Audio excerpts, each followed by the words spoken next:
Have you ever had one of those moments where everything suddenly clicks into place and you think to yourself, why wasn't I paying attention to this before? What if I told you that these moments aren't coincidences, but rather your higher self desperately trying to get through to you? And what if the reason you keep missing these messages is because you've never learned how to truly listen? Today, we're diving deep into something that could completely transform how you experience life, understanding when your higher self is speaking, and more importantly, learning how to actually hear what it's trying to tell you. Because here's the thing, your higher self has been sending you messages your entire life, but most of us are walking around with spiritual noise-canceling headphones on, completely oblivious to the guidance that's right there waiting for us. Think about this for a second. Every major decision you've ever made, every path you've chosen, every moment of clarity you've experienced. What if none of that was random?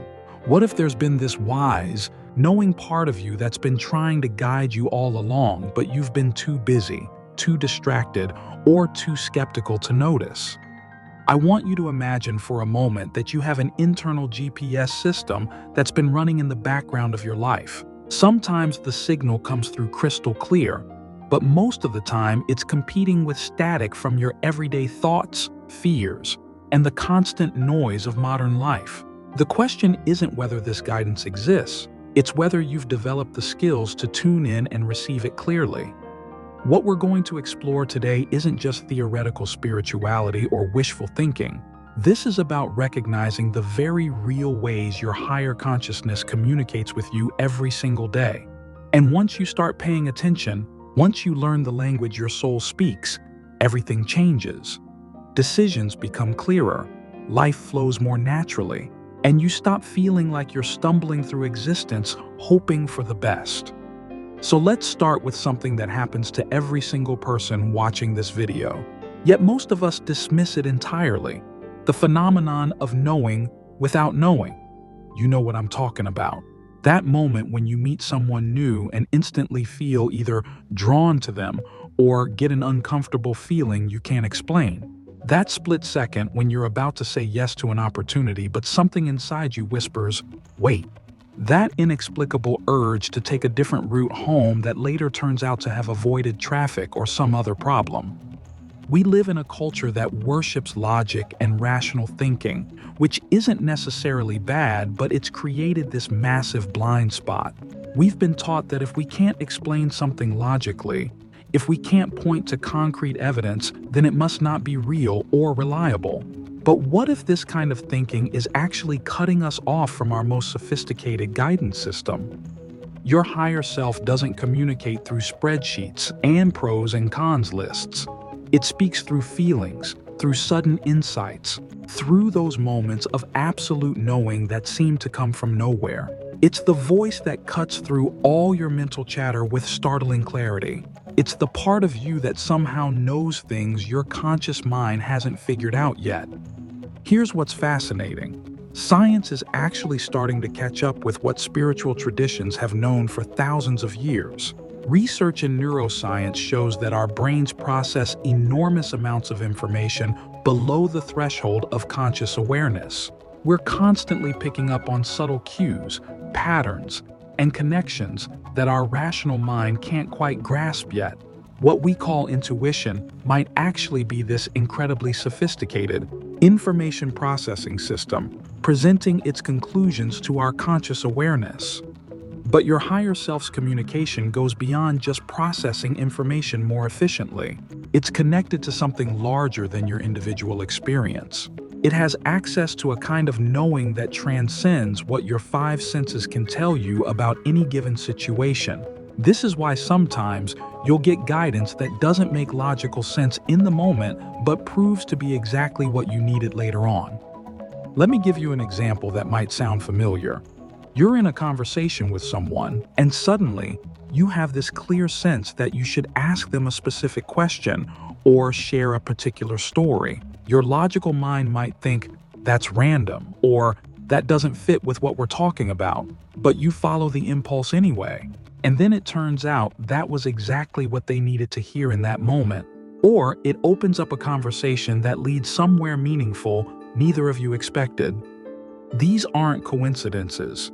This is your higher self reading the energy of the situation, picking up on needs and possibilities that your conscious mind can't see yet, and guiding you to act in ways that serve the highest good of everyone involved. Now, here's where it gets really interesting. Your higher self doesn't just guide you in big life decisions or dramatic moments. It's constantly offering micro-guidance throughout your day. The problem is, most of us have never learned to distinguish between our higher self's voice and all the other voices in our head. We've got the voice of our conditioning, all the shoulds and shouldn'ts we've absorbed from family, culture, and society. We've got the voice of our fears, always trying to keep us safe by avoiding anything that feels uncertain or challenging. We've got the voice of our ego, constantly comparing, competing, and trying to maintain our self-image. And somewhere in this mental orchestra, we've got the clear, calm voice of our higher self, trying to be heard above all the noise. Learning to distinguish your higher self's voice is like developing any other skill. It takes practice, patience, and a willingness to pay attention. But once you start recognizing it, you'll wonder how you ever made decisions without this guidance. The voice of your higher self has some distinct characteristics. First, it's calm. Even when it's guiding you towards something that feels scary or challenging, the voice itself isn't panicked or urgent. There's a quality of peaceful knowing to it. Second, it's loving. Your higher self never speaks to you with criticism, judgment, or harsh self-attack. It might guide you away from choices that aren't serving you, but it does so with compassion and wisdom, not shame or fear. Third, the guidance from your higher self often has a quality of expansion rather than contraction. Even when it's telling you to say no to something, it feels like opening up space for something better rather than closing down out of fear. And fourth, your higher self's guidance often points you toward growth, connection, and service, not just what's comfortable or what your ego wants. But here's what trips up a lot of people. Your higher self's voice isn't always telling you what you want to hear. Sometimes it's guiding you toward difficult conversations, challenging growth opportunities, or changes that your ego would rather avoid. This is why so many people struggle to trust their intuition. They're looking for guidance that confirms what they already want to do, rather than staying open to wisdom that might ask them to stretch beyond their comfort zone. Let's talk about some of the most common ways your higher self tries to get your attention. Dreams are one of the most powerful channels, but not in the way most people think. It's not usually about symbolic interpretation or mystical meanings. It's about paying attention to the feeling tone of your dreams and the themes that keep showing up. If you're consistently having dreams about being unprepared for something, your higher self might be pointing out areas of your life where you're not showing up fully. If you keep dreaming about water, it might be highlighting your emotional life or the need for cleansing and renewal. Another major channel is through your body. Your higher self speaks through physical sensations, energy levels, and even through illness and discomfort. That tight feeling in your chest when you're about to agree to something that's not right for you, that's your higher self speaking. The surge of energy you feel when you think about a particular creative project, that's guidance too. The exhaustion that comes over you in certain environments or around certain people, your higher self is giving you information about what drains your energy versus what nourishes it. Synchronicities are another powerful form of communication. These are those meaningful coincidences that seem too perfect to be random. You've been struggling with a decision, and then you overhear exactly the conversation you needed to hear. You keep seeing the same number sequences or encountering the same symbols. You think about someone you haven't talked to in years, and then they call you out of the blue. These aren't magical occurrences. They're your higher self helping you notice the connections and patterns that are always there but usually escape your attention. Here's something crucial though. Your higher self doesn't typically communicate through external events alone. The synchronicity isn't just that something happened, it's that something inside you recognized it as meaningful. Your higher self is both orchestrating your attention and helping you interpret what you're seeing. This is why two people can witness the exact same event, and one person feels it's deeply significant while the other sees nothing special about it. Let's dive deeper into one of the most challenging aspects of receiving guidance. From your higher self, learning to trust it even when it doesn't make logical sense. We live in a culture that demands rational explanations for everything, and your higher self often operates beyond the realm of linear logic. It sees patterns and possibilities that your conscious mind can't grasp yet. It understands timing in ways that transcend your immediate perspective. I want to share something that might shift how you think about this. Your higher self exists in a different relationship to time than your everyday consciousness. While your thinking mind is usually focused on immediate problems and short-term outcomes, your higher self can see the longer arc of your life's journey. It knows what experiences you need for your growth, what connections will serve your evolution, and what timing will create the most beneficial outcomes.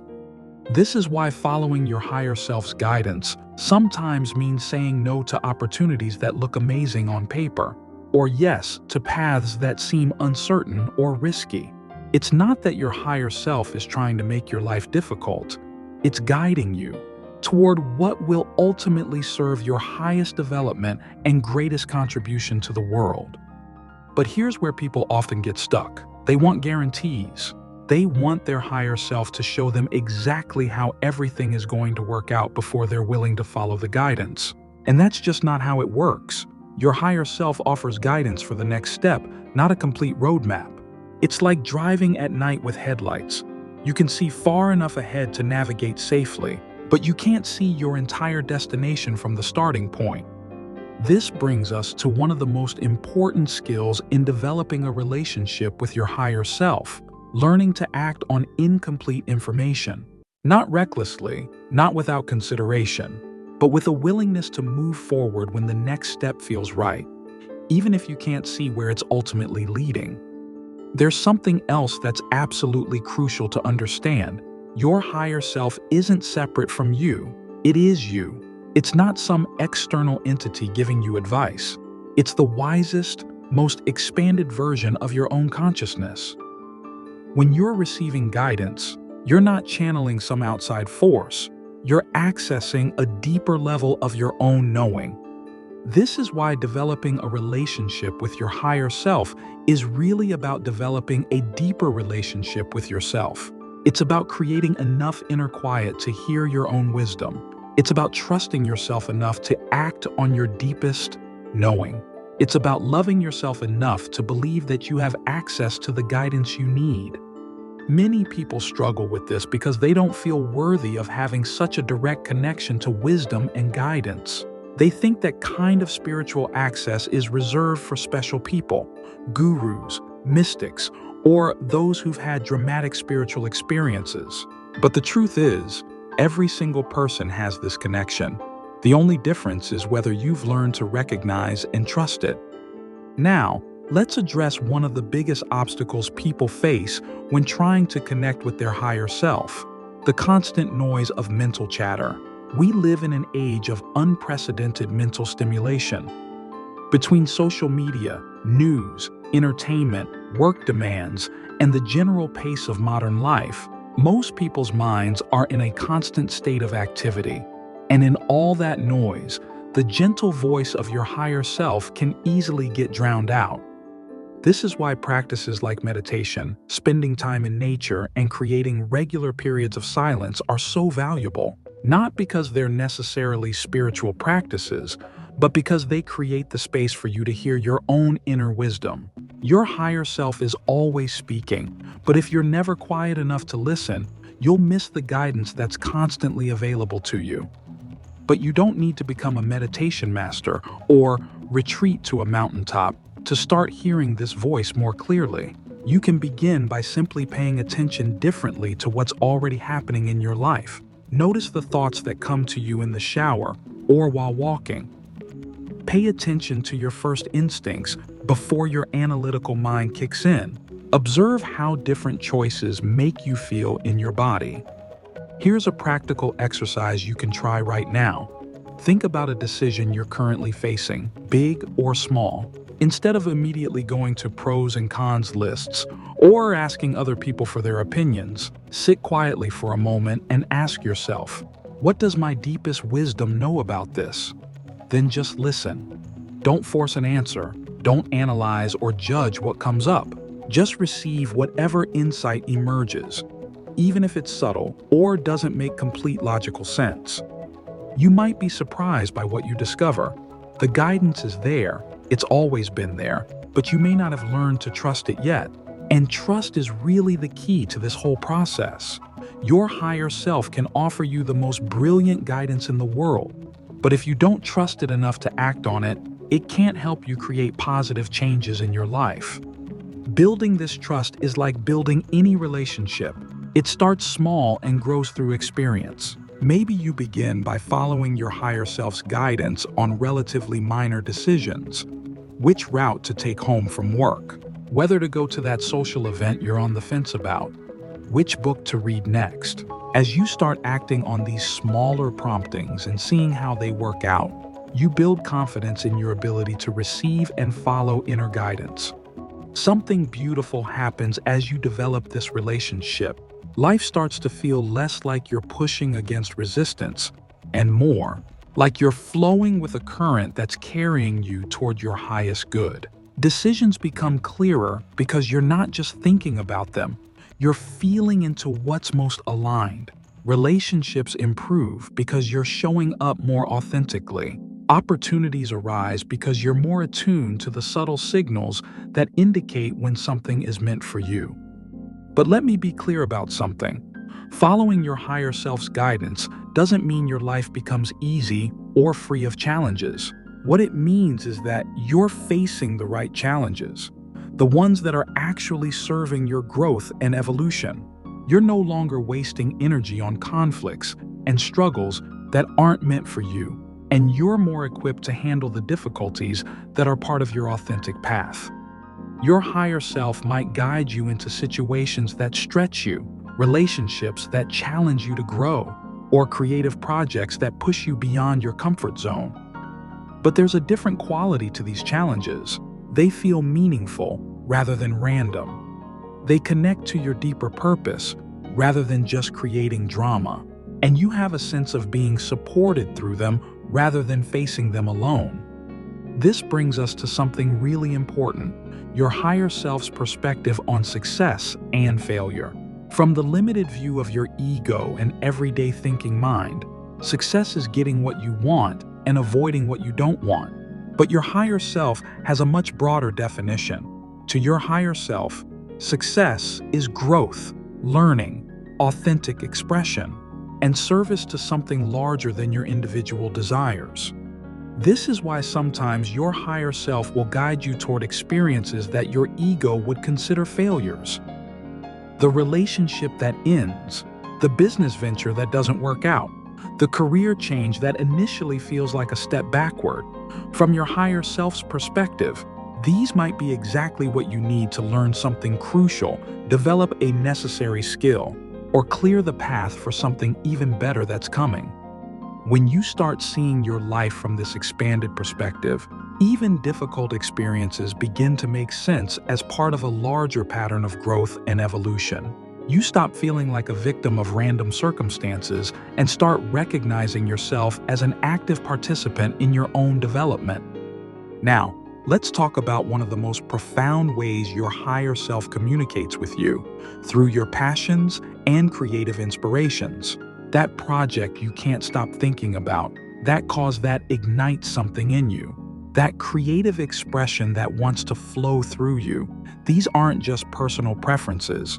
They're your higher self pointing you toward your unique contribution to the world. Your higher self knows what gifts you came here to share. It understands how your particular combination of talents, experiences, and perspectives can serve the world in ways that no one else can. And it's constantly trying to guide you toward opportunities to express and develop these gifts. But here's what often happens. Your thinking mind gets involved and starts asking questions like, is this practical? Can I make money doing this? What will people think? And while these aren't necessarily bad questions, when they become the only criteria for decision-making, they can lead you away from your authentic path.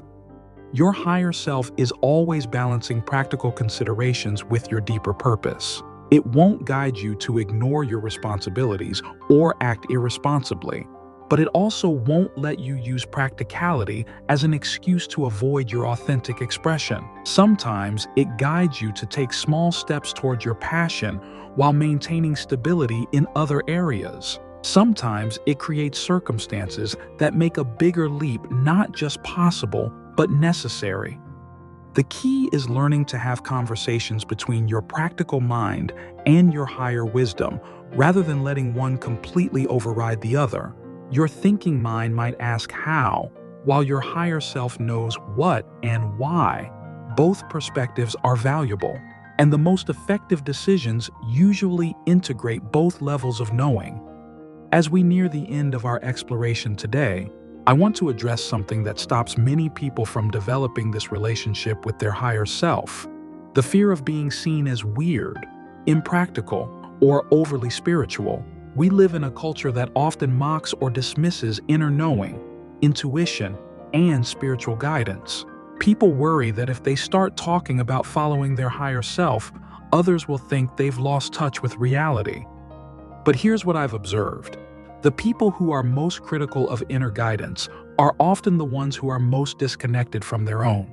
They're so cut off from their deeper wisdom that they can't imagine it exists for anyone else either.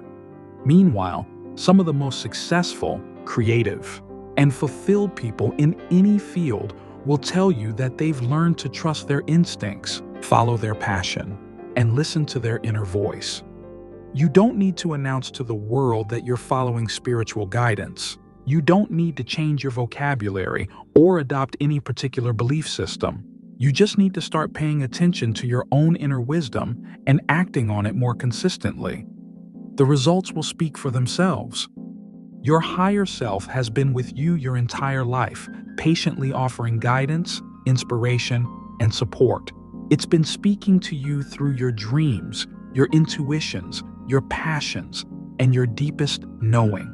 The only question is whether you're finally ready to listen. The conversation between you and your higher self isn't a one-time event. It's an ongoing dialogue that can enrich every area of your life. As you develop this relationship, you'll discover that you have access to a wisdom that's both completely your own and connected to something far greater than your individual experience. So I challenge you to spend the next week paying attention differently. Notice the first thoughts that come to you when you wake up. Observe how different choices feel in your body. Pay attention to what energizes you and what drains you.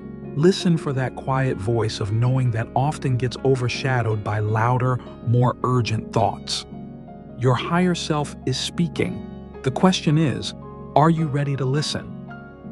Because once you start this conversation, once you begin to trust and act on your deepest wisdom, your life will never be the same. And that's not a promise. That's your higher self speaking through me right now, reminding you of what you already know deep down to be true. The guidance you've been seeking has been inside you all along. It's time to come home to yourself.